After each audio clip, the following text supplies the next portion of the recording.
Hold on. Oh, okay. Hello, everybody. My name is Jacob Heidenreich. I'm a professor of mathematics at Morris College. I have been game mastering or dungeon mastering since I was 9 years old, which makes it 39 years ago. You can do the math thing. Starfinder is cool. I've currently been in a gaming group that's been going on since 2008. We started, I suppose. That's not one ongoing game from 2008 to 2022. So I know those of you here have done some role playing before, but I'm going to just start from scratch for anyone that might be watching on the video. A role playing game is sort of like a structured storytelling. Each person, each player takes the role of one of the characters. I'm the game master. I tell them what's going on in the world. They tell me how their characters react. I tell them what happens with those reactions. And then through this back and forth, we're creating a story. You can think of it as like a television series. When you get together and play one night, it's like one episode of the story. A module is a book. Going through a whole module is like a season of a television show. And then a string of seasons, you could think of as, it's called a campaign, and you could think of that as like the whole run of a show.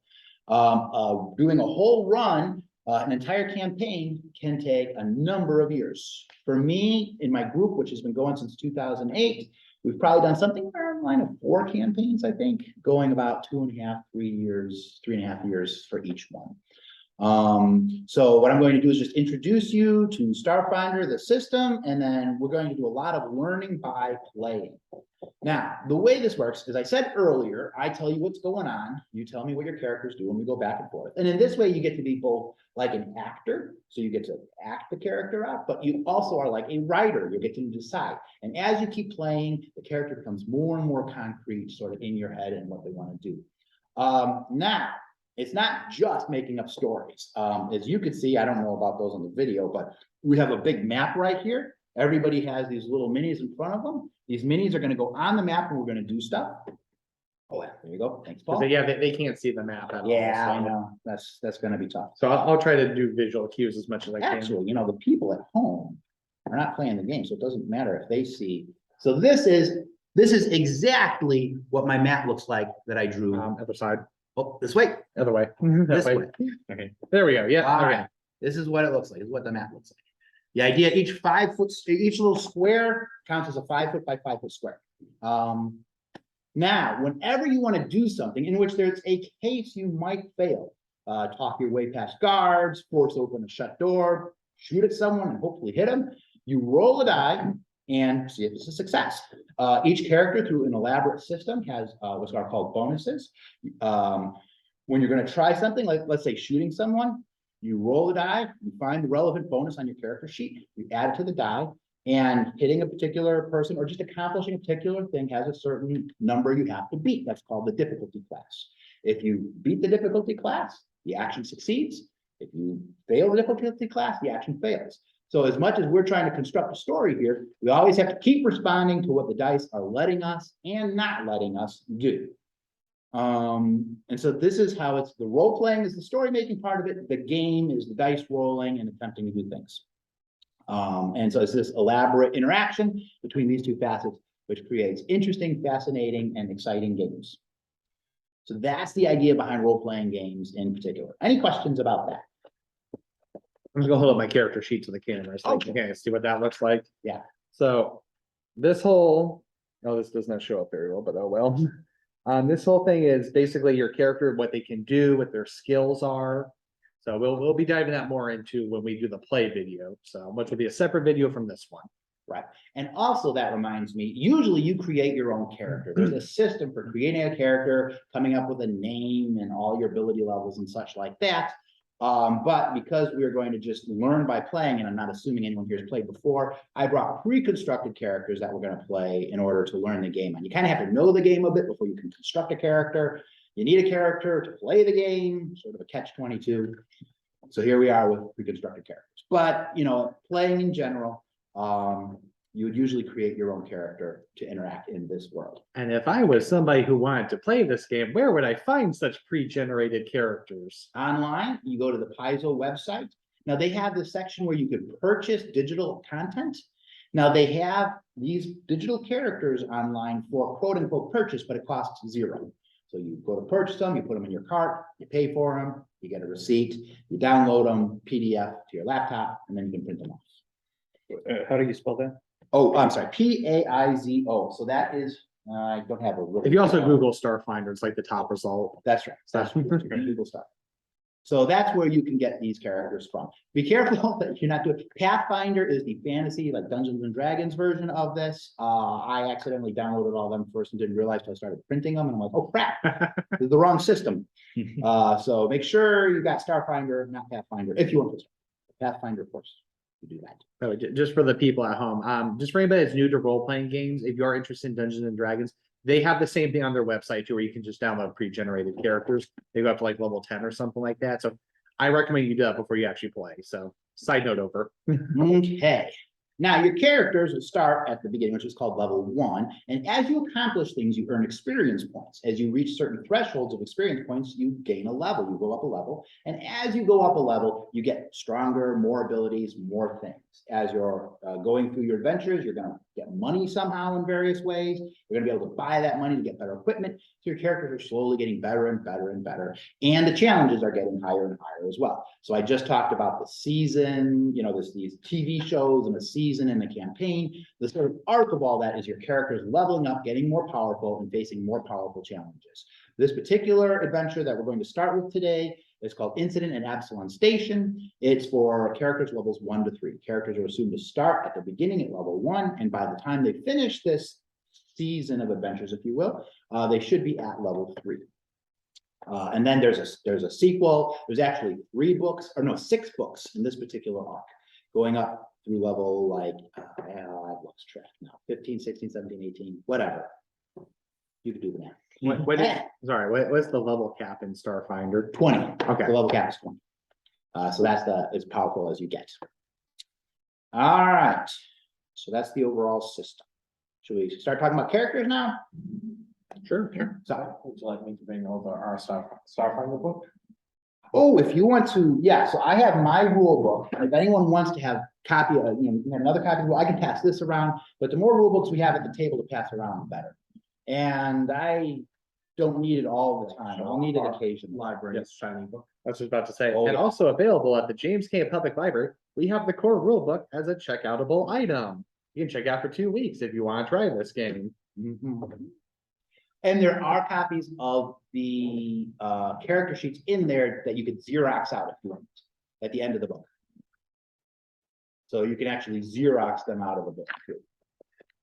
All right, so characters. Now, the character system here is very similar from Dungeons and Dragons. Actually, Starfinder is the science fiction version of Pathfinder, which is Paizo's version of Dungeons and Dragons. And not only is it just Paizo's fantasy version of Dungeons and Dragons, it's actually based on the Dungeons and Dragons 3.5 system. So anyone familiar with playing D&D 5th edition is going to see a lot of connections with these characters here. Now, just like in Dungeons and Dragons, your character has 2 main things going into it. There is a race and there is a class. Your race is whether you're a human or if you're an alien race, which alien race you are, or if you're an android. And then your class is basically what your job description is, what you can do and what you're supposed to accomplish in a party. The group is called a party. And the idea is you're all supposed to work together as a team to accomplish these missions. The different characters in the team are going to have different strengths and weaknesses, and you hope to accomplish all that you need to accomplish by successfully negotiating your strengths and weaknesses on your team. So I will begin with, let's say, the races of Starfinder. Well, actually, let's back up a second. Let me begin with the world of Starfinder. Now, the world of Starfinder is a far future version of Paizo's Pathfinder, the fantasy version of it one. But there's this thing in it called the gap. The gap is some indeterminate amount of time, possibly thousands of years, in which people don't exactly know what happened. There was some big catastrophe, and we talk about the whole universe as coming out of the gap. The current time in the system is several hundred of years, some 300-400 years or so after the gap. So all of the years, the time system is AG after gap. And I don't know what that's doing for us more than just they don't try to have to make this consistent with Pathfinder. They could say, well, whatever inconsistencies you find, it just happened in the gap, whatever. So fine. Everyone just sort of came out of the gap and went back, picked up the pieces and tried to go back to living their lives. Now, the main setting for the Starfinder system is something called Path World. So that's a solar system, very similar to ours. One notable exception is the Earth, which they call Glorion in Pathfinder, is gone, and it is replaced by a large city-sized space station called Absalon Station. And that is where this particular encounter is going to occur. And so in understanding the other planets, I'm not going to get much maybe into the other planets, but you can think there's, you know, the Pathfinder version of Mercury, the Pathfinder version of Venus, and so on and so forth. All right. The races. So let me go over in this system what the races are here. It's just so I can remember. Well, first race is humans. I'm not quite sure what to say more about it. Humans do have a mechanical aspect in the game. They get certain bonuses, certain penalties and such, but we're not going to get too much into the character making part of this since we're using pre-generated characters. So all that is baked into your sheet. I don't think there's much more to talk about with humans than, you know, basically what we already know about humans. Now races. The first non-human race are the androids. They're androids. Historically, they were a slave race. Since then, they have been freed. However, in evil, villainous areas, they might still be bought and sold as slaves. If you have an android, chances are you, part of your motivation, part of your sort of background, what you do, what your goals are, is to help free androids and get androids to be sort of more widely accepted in human society. Basically, the thing about androids, one of the things about androids, about playing androids, is they sort of have a flat affect. They sort of just talk it flatly. They have a bit of a difficult time picking up on other people's social cues, and they don't really give off a lot of social cues themselves. So they have a harder time telling if someone else is lying, for example, but also other people have a harder time telling if they're lying. So that's sort of the role-playing aspect of it. They get bonuses. Oh, let me back up.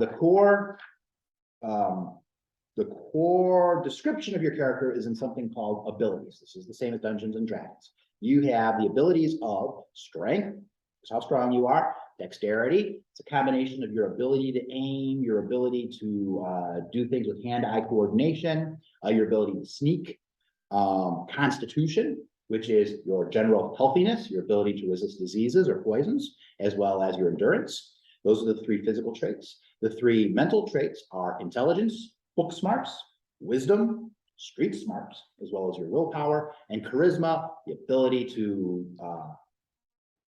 impress others, talk to others, convince others of things, either intimidating them or bluffing them or just diplomacy, making them like you. Now, androids, when you create an android, they get +2 to their dexterity and +2 to their intelligence, but then -2 to their charisma. Hence, they're fast, physically and mentally, but they sort of lack in the interpersonal skills. So those are androids. Now, it appears to me people have already taken some characters. Nobody took the android character, which is fine. We have more characters than we have people. So I'll just hold the Android miniature to the Sure, camera. if they could see it. Yep. All right.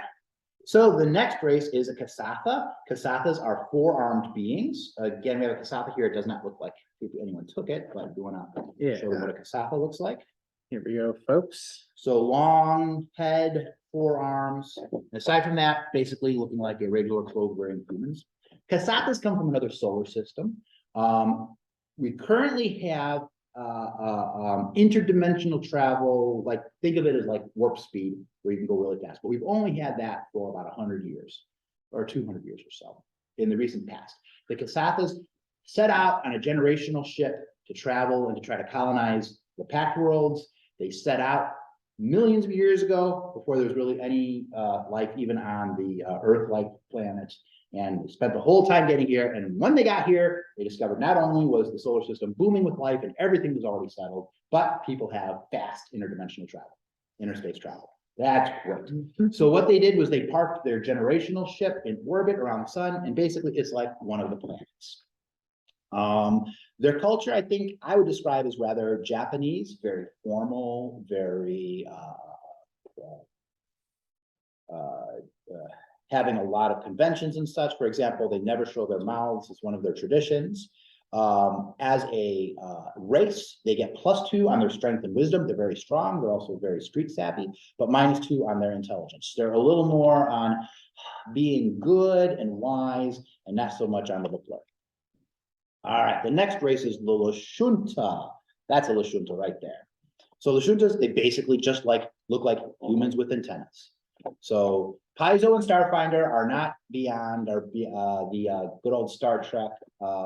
It's an alien because they have pointy ears, right? Lashuntas, they come from Castrovel, which is the planet that's sort of the equivalent of Venus. Their Castrovel is a jungle planet, and they're telepathic. They have basic telepathic skills. So Lashunta, like the character you're using, they all get +2 on their charisma. They're very charismatic, probably part of their telepathy. And then their one that you have there gets +2 on their intelligence. So they're very charismatic, they're very intelligent, but -2 on the constitution. They're a bit more fragile, let's say, a bit more delicate. What your character, one of the things your character can do is at will, you can try to touch someone to daze them, which will take away their actions. Of course, it costs you an action to do so, but it might be worth it. And psychokinetic hand, you can move things with your mind up to about 5 pounds. And then once a day, you can detect thoughts.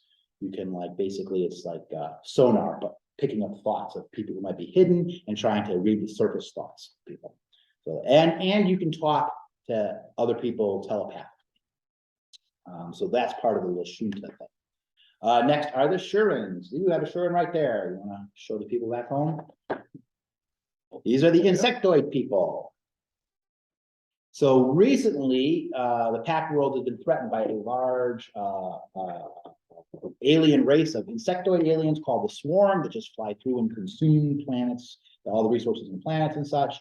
They've managed to fight them back off to sort of a standstill. From the Swarm, some of the members of the Swarm, and this is a hive mind thing, some of the members of the Swarm have picked up, for some reason, gathered their own identity and have left the Swarm. And now they're very much interested in being their own person.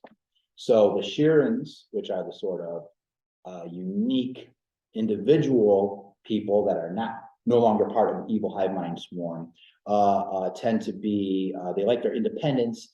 They're eager to help with the group, but they really hate coercion, entrapment, imprisonment, and stuff like that. So they're very independent. They too have limited telepathy with their antennas. You see they have antennas, so that must mean in this system they have limited telepathy. That's where they come from. They get +2 on their constitution and +2 on their wisdom. So that means they're hardier and wiser, but they have -2 on their charisma. Again, ooh, looks like from our selections here, we have some rather low charisma party here. It'll be interesting to see what that means. All right, next are the Vesk. These are the big reptoid race. Once everyone discovered interstellar travel, fast inter-system travel, the Vesk was another race, large empire, very militaristic. They discovered us, they wanted to conquer us. We fought for a long time. You could think of them as a reptoid Klingon or something, or orcs or whatever. However, when the Swarm attacked, the Swarm was so powerful and such a big threat and attacked both of our systems at once, a hasty truce was signed and we teamed up, and that's how we fought back the Swarm.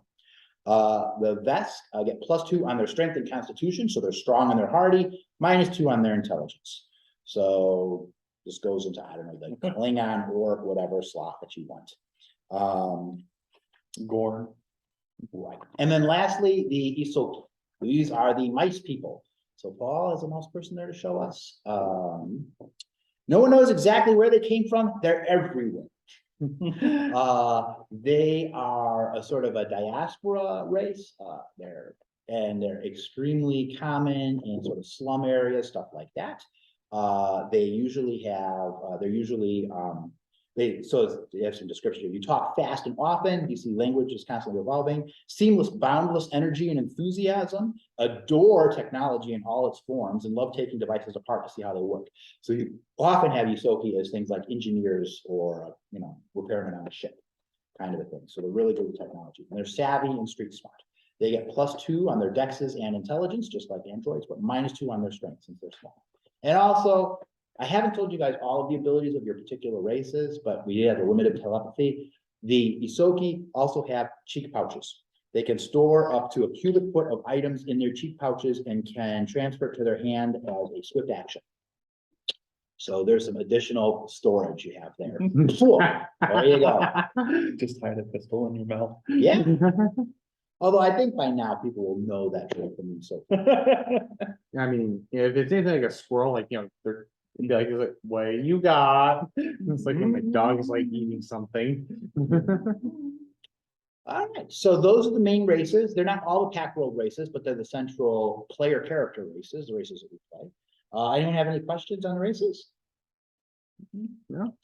All right, well, now we have the classes, and you know what? Everyone just saw an interesting class and took it, which is great. I thought I would describe them and people would choose. Why don't we do this? I'm going to gather up the stuff that was not chosen, and I'm only going to describe the classes that people chose. So that will help us get us going. Maybe I'll say a few words about the ones that were not chosen. Here, I'll say this. The classes that were not chosen. Envoy. Guys know Dungeons and Dragons? Basically the bar. Operative. In Dungeons and Dragons, that's the rogue. Alright. And Solari. This is a bit of a trickier one to hack to connect to Dungeons and Dragons. I'm not sure. In trying to understand it, I think of Solarian best as like a superhero. You have powers, but they're not magical powers necessarily. So, Okay. and the powers are usually sort of combat schemes you might have, depending on how you pick as you level up. You pick new ones. You might have flight. Like a sorcerer. No. Yeah, except it's not magical. I think Paladin. Yeah, Paladin, Psy Warrior, the Psionics. Yeah, there you go. I think there's Soul Knight, the Cyanide class. D&D 3.5 went for several long years as one of the more popular Dungeons and Dragons, and it had a lot of content. Yeah. Well, that's why Pathfinder and Starfinder was so successful is building off that. Choice is a big thing. That's right. All right, so let me cut. So, Devin? Yes. Great. Devin, you picked a Vesk soldier. So that's what you think it is. You're a big brawny guy. You have the item you have is called Doshaiko, which is basically like a huge battle axe, except instead of a blade, there's sort of like a plasma thing there. And then sword. Yeah, well, it's not more sort of, think of it more like an axe. This is the only cutting part is where those little fire jets are. And then you have a gun as well, so you can shoot as well. And that probably tells you 90% of what you need to know about using that character. Easy pick. There you go. Okay, Paul, you picked the Isoki mechanic. Now, there's two kinds of builds on the mechanic, and that particular build is the drone build. So that means you get a drone, which is your other little thing. Oh, you want to show them the drone? Yeah. Here's my little drone. Now, one thing about Starfinder is it does have a lot of non-combat stuff going on in here too. In a party, you need people who can do engineering and computers especially. There's a lot of that stuff going on, and the mechanic is great for those things. Now, when you want to get into the more combat orientation stuff, it has the drone. There's different drone builds. You apparently have a flying drone, so that's good for observation, reconnaissance, that kind of stuff. Your drone stats are on there as well. So it also has a gun, apparently. And it has a gun, right. So that's sort of your thing. You're sort of two half characters. Your two little guys are like two half characters. You have what's called a custom rig, which is probably often like it's a computer device. It's probably like built into the armor on the side here. You do like this, and so you control the drone that way. Now, so you know that each round you can give the drone one action after you take your turn, or if you want to give up your move action. Oh, I should explain what those are too. I'll get to that in a minute. Your drone can have a move and a standard action. So let me explain actions. Every turn, people get a move action and a standard action. Move action is sort of a lower level intensity action, like moving or opening and closing the door. Your standard action is your big intensity level action, like shooting a gun or trying to hit someone or something like that. You also have something called a swift action, which is something you basically do for free under certain circumstances. You can trade down. You can take like two move actions instead of a move and a standard if you want. but you can't take 2 standard actions. Standards are more important, bigger. Mhm. So if your mechanic does a move and a standard action, after that, you could do 1 standard action with the drone. But if your mechanic gives up its move action and just does a standard action, or because you could trade down, you just do a move action, then your drone can do a move and a standard action. So it's like you're controlling 2 characters and you have like 3 actions between the 2 of them. Aside from that, whenever you're trying to, force open a door or hack a computer or anything like that, your Soki is the person for that. All right. Okay. There's a difference between you getting through a door and you getting through a door. 2 different sets of skills. Okay. I'm yeah, All right, Eric, you are the Lashunta Technomancer. A Technomancer is like a hybrid between technology and magic. So they want to know both certain things. So there's 2 systems there. So you have like good old laser guns and you're good at technology, just like the Soki mechanic is. But then you also have a suite of spells. Your spells are on your character sheet that you can cast. And they're often technology focused. I don't remember exactly what spells you have, but they're often circular around interacting with technology.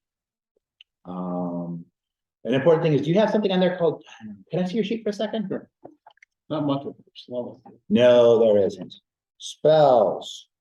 Yep, you've got magic missiles. That's all you need to know. There's the magic missile. All right, and Brian, you got a mystic. So mystics are interesting in the system. So mystics are like a combination of the wizards and the magic users or the wizards and the clerics from Dungeons and Dragons. So you have 1 spell casting class, and then depending on choices you make, you might focus more on the aggressive combat-oriented magic, or you might focus on the healing magic, or some mix of the 2. So that's essentially, you could think of yourself as a wizard, but there are no clerics in the system, essentially just mystics that specialize in healing. That makes sense. So I don't know what abilities you have on there. Looks like this one's focused more for healing.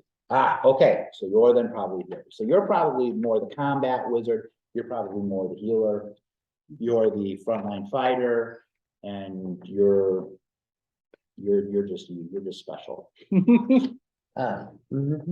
Interject is that I've actually played the mechanic. That's been the only character I've played up to this point, not too much. I kind of think of him as like the ranger. You can go multiple different paths. You don't need to go with the drone necessarily. You can also go with the exo cortex. Right. So, and a few different other ways. It's a good analogy. If you replace nature with technology, I could see, yeah, the mechanic is just the sort of new version of the ranger. I do think that the mechanic starts off slow, but also builds up a lot. Because you don't get your special ability with mechanic and Mac until 2nd level. The custom rig is really handy in Starfinder because you need to do computer and engineering checks. You often need a kit, and the custom rig just lets you do all that without needing to fiddle. That's right. So those of you familiar with Dungeons and Dragons, if you want to break through a door, you're either gonna force it, do an engineering check to disable it, or do a computer check to hack it. So unlike in Dungeons and Dragons, you're hacking doors with your computer checks in the system. You want to break into something, probably gonna use a computer check to hack it. You're gonna lots of interacting. In Starfinder, computer and engineering checks kind of replace all of the nature / mysticism / pick locks or whatever checks you make in Dungeons and Dragons. As I said, a lot of the skills were combined and like engineering covers a lot of different skills that it's in D&D. Yeah, it does. So, just like in D&D, so in Dungeons and Dragons, you have hit points. If you hit 0, you go down. Here you have a combination of 2 different things, stamina and hit points. Stamina points are more superficial hit points that you can lose and get back more easily, and hit points is like the real stuff. Stamina is like your bruises, and hit point is like, ooh, I'm bleeding pretty badly here. You lose your stamina points, but when you take damage, you lose your stamina points first, and then you start losing hit points. Now, after combat, you could take a 10-minute rest. You have also something called resolve points. And this is sort of your internal set of resolve. Outside of combat, you could take 10 minutes of rest in order to spend one resolve point to like bandage yourself up, and that gets back all of your stamina points. So you yourself can get back all your stamina points by spending a resolve point in a rest. Your hit points are much harder to get back. That's what you usually get back by spells. So your healing spells will probably get you back hit points. And you can do limited healing just by like resting or like someone with a medical kit trying to heal you up manually on the hit points. But this is definitely much different than Dungeons and Dragons. And just so you know, one of the things this usually means is that in combat, there's not an easy way to get back stamina points in combat. So while you're fighting, you get down to that halfway mark when you go from stamina points to your hit points. And then whatever healing you get in combat is probably not going to take you past that halfway mark. So there's a bit of a downward progression in combat, which is exciting. But then outside of combat, it's really hard for you to recover back those hit points. So it makes it an interesting system. When you get down to 0 hit points, well, then things get interesting. So first of all, you go down and you go unconscious. If you have at the end of your next turn, if you have resolve points left, you can spend 2 resolve points to stabilize. Otherwise, you have to make a saving throw. A saving throw. A stabilization check. Right. To see if you stabilize automatically. If you do not stabilize, then you lose a resolve point. If ever you're at that point and you have no resolve points to lose and you don't make the roll, that's dead. Now, if you spend your 2 resolve points to stabilize, then your next round, if you have a resolve point to spend, you can spend that to give yourself 1 hit point and get back into the fight with 1 hit point. So you die when all 3 of those are 0, basically. that's true. Yeah. Or how many you have. That's right. Actually, I can't imagine where this would come up, but if somehow you had some stamina points left, but somehow still lost your hit points, like some evil villain can just drain hit points from you. You might still have stamina points. It's your hit points and resolve points are 0. Okay. So that is how that goes.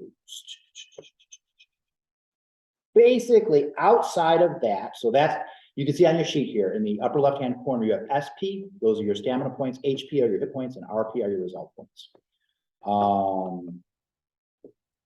Essentially, aside from that, I think everything else we can basically learn as we play in system.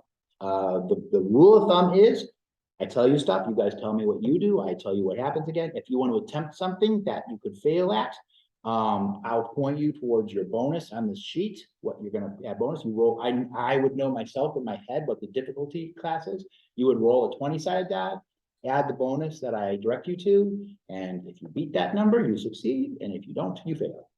Equaling the number counts as a success. So basically, you'll just keep doing stuff, and then I'll tell you what to roll and what to add to it when you want to do something. Okay.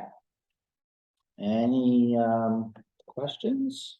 I think there is a clarification I'd like to Oh, see. please. That with the stabilization, know that with the Paizo website, it's saying it's at our level, it would be 1. Is this a 2 To because stabilize?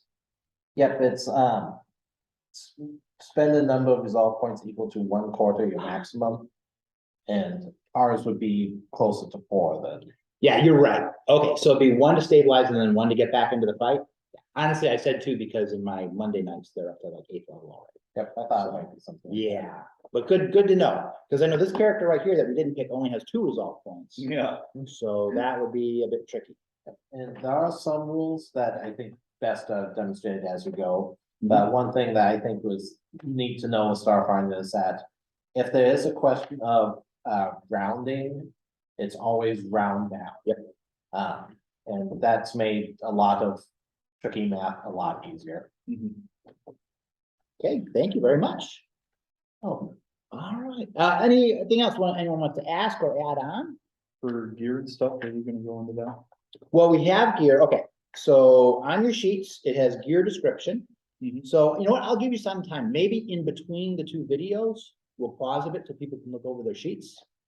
And then you can see what your gear is. Essentially, the thing is, first of all, armor class. So if you take a look up at defenses, there's two armors, EAC and KAC. That means energy armor class and kinetic armor class. There's actually two armor classes here. So if someone shoots you with a gun, they're aiming against your kinetic armor class. Someone shoots you with a laser, they're aiming at your energy armor class. Did I just say the same thing twice? No. Did I say it right? I said it right. Yep. Okay, great. So you have those two, and that is determined by your dexterity and by your armor. So quite honestly, if I'm shooting at you and I say, does a 13 hit your KAC, and you look it up, that's really all you need to know for how to use your armor in the game. Similarly, under offense, it tells you what your weapons are. So for example, this guy for offense, he has a ranged azimuth laser pistol. It says +2, which means when I would attack with it, I'd roll a d20 and add 2 to it. And if it hits, it says 1d4f, which means I would roll a 4-sided die and do that much fling damage, fire damage. And so what weapons you have to fight with are basically up in the ranged or melee. The melee are ranged weapons right there. So your gear is how you use your gear, your armor, your weapons, your stuff is sort of incorporated in your left-hand column. Now you can look in the gear descriptions to see what you have or, to know your character so you can play them better and such. But, everything is incorporated in all this stuff on the left-hand side. Does anyone have any questions? Why don't we do this? Why don't you take a look over and ask me if we have any questions on your sheets? Since you're talking about gear Yeah. and weapons, you might want to talk about batteries. Oh, sure. Okay. Batteries is like your ammo. Okay. The reason I'm reacting like this is because I think it's cool to keep track of ammo and like, oh no, we're running out of ammo. It's very tense. My players are now 8th level, and I've never been able to convince them to keep track of their ammo. I'm not going to keep track of their batteries or their ammo, but I'm like, okay, so what's your battery at? Well, I don't know. So we've been playing for like a year and a half, and I've never been able to actually get that to stick at the table. Although I think it would be really cool. So just to build on the point that he's saying, this applies to all role-playing games. Depending on your group, you can discard rules that you don't want. So it sounds like in your guys' case, you guys just don't track ammo, basically. In effect, yes. So yeah, you can always customize these games however you want to. If there's certain things your group does not care for, you can jettison them as long as they aren't like core rules, basically. Right. Certain things that get jettisoned usually are batteries or ammo. Also rules on food and eating. People usually ignore those. Sleeping is a little harder because that's how you get back hit points and you recover your spell slots and things like that. The rules on sleeping are you get 1 long rest, 8 hours. You can benefit from 1 8-hour long rest to get back all of your hit points. Oh, no, not all your hit points. Your hit points equal to your level and all your stamina points, all your resolve points. That's how you get back resolve points. And spell slots. So if you cast spells, you get those back again as well. And if you don't take a long rest in a 24-hour period, you get the exhausted condition and other bad things. We'll deal with that if it comes up. Good things. So that is usually tracked. Okay, other questions? So for the light reaction cannons with my ranged weapon, it says can be fired 6 times before it must be reloaded. How does reloading work? Reloading, you should have ammo backup under your gear for being reloaded. So let's see, where's your gear? Well, so there's your ranged action. So gear descriptions down here. They don't have in your gear any reloading stuff. So maybe something we could do early on in this adventure is you're arriving at a city, is go and find some ammo. Okay. And then reloading.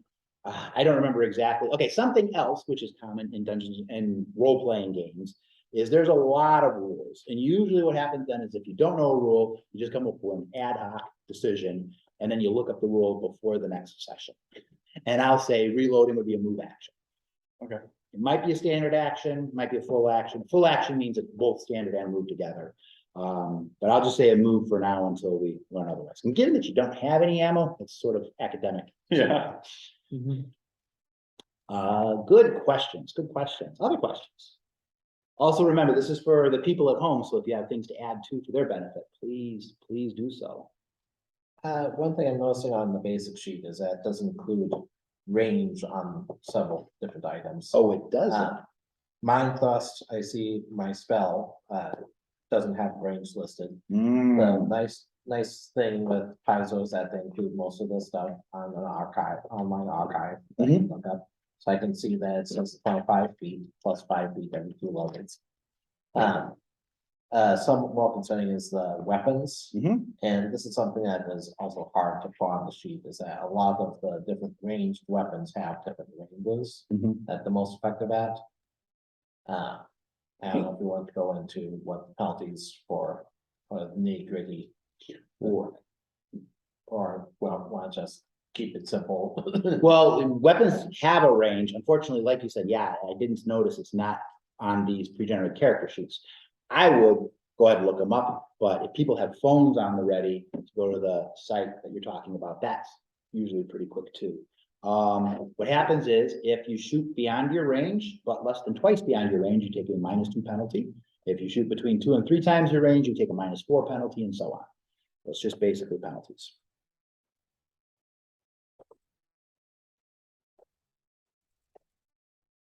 And I guess as another question is that our group doesn't use grenades too much.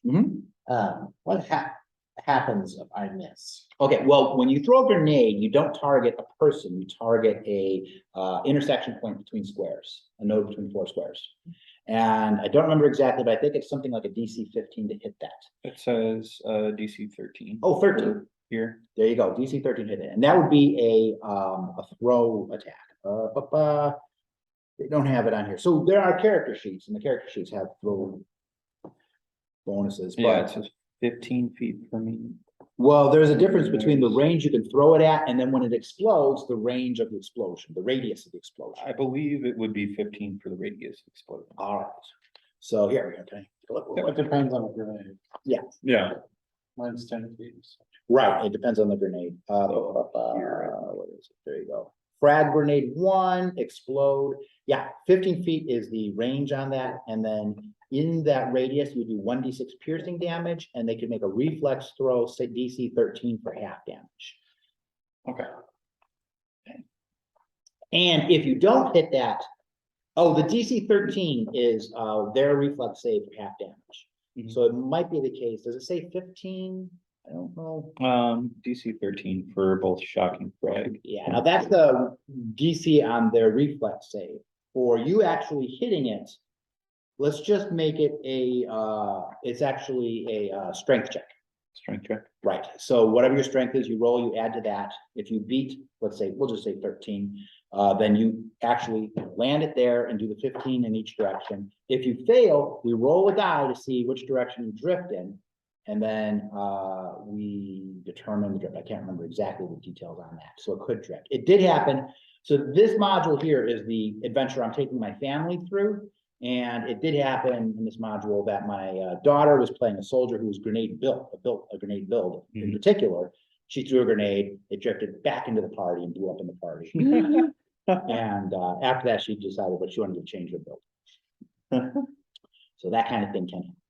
It could also happen that if it drifts further away, it might increase your range a bit, which is a very desperate move. But When you talk about drift, is that like in like a vacuum or space or? no, I mean, say we target here, we roll the d20, and that plus your strength modifier does not equal 15. Okay. Is less than 15.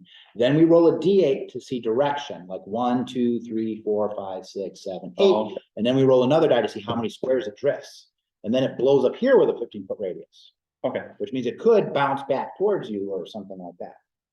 all right. That's the whole thing, like you threw it at the top of the stairs and it just like bounces back at you. Yeah, so. Okay, We should probably wrap That this makes part sense. up. All right. We've gone on 4, so. Sure. So why don't we, that will end the how to play Starfinder part of this. Why don't you guys go ahead and look over your characters more, think about it. Then we'll start up the actual playing it, and we will start that part by you guys introducing your characters to each other. So you want to read over your characters, see what they can do, and try to think of their background, who they are, and that kind of stuff. All right, so we'll be back in just a few minutes with this next play video, which will actually be running through a scenario. Mhm. All right, so stopping the recording.